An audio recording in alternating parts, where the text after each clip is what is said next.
एक गांव में राधे श्याम नाम का एक युवक रहता था। वह स्वभाव से बड़ा शांत और सुविचारों वाला व्यक्ति था। उसका एक छोटा सा परिवार था जिसमें उसके माता पिता, पत्नी और 2 बच्चे थे। वह सभी से बहुत प्यार करता था। इसके अलावा वह कृष्ण भगवान का एक सच्चा भक्त भी था और सभी पर दया भाव रखता था। जरूरतमंद लोगों की सेवा करता था और किसी को भी दुख नहीं देता था।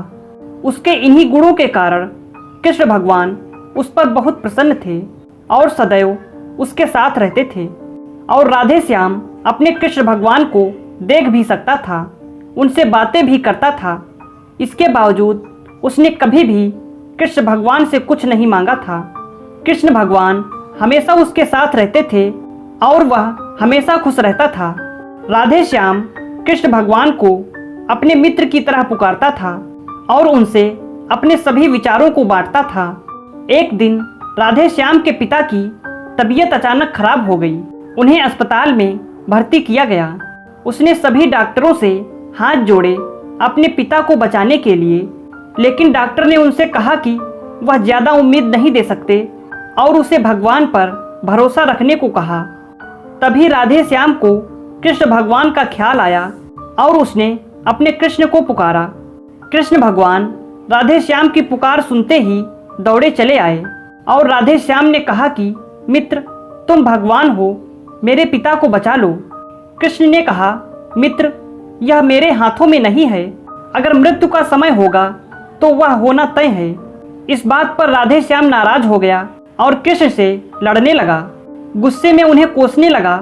कृष्ण भगवान ने उसे बहुत समझाया, लेकिन उसने एक न सुनी। तब भगवान कृष्ण ने कहा, मित्र, मैं तुम्हारी मदद कर सकता हूँ, लेकिन इसके लिए तुम्हें एक कार्य करना होगा। राधे श्याम ने तुरंत पूछा, कैसा कार्य?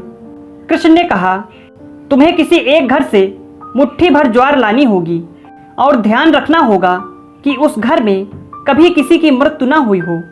राधे श्याम झट से हाँ बोलकर उस घर की तलाश में निकल गया। उसने कई दरवाजे खटखटाए।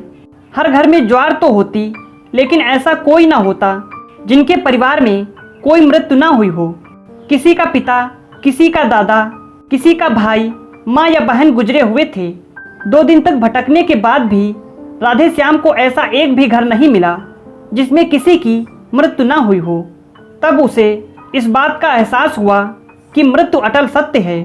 इसका सामना सभी को करना होता है, इससे कोई नहीं भाग सकता। राधे श्याम अपने इस स्वभाव के लिए कृष्ण भगवान से क्षमा मांगता है और निर्णय लेता है कि जब तक उसके पिता जीवित हैं उनकी सेवा करेगा। थोड़े दिनों के बाद राधे श्याम के पिता स्वर्ग सिधार जाते हैं। उसे दुख तो होता है, लेकिन कृष्ण भगवान की दी उस सीख के कारण उसका मन शांत रहता है। अगर आपको हमारी कहानी अच्छी लगी तो लाइक और शेयर जरूर करें और ऐसी ही कहानियाँ सुनने के लिए हमारे चैनल को सब्सक्राइब करना बिल्कुल ना भूलें।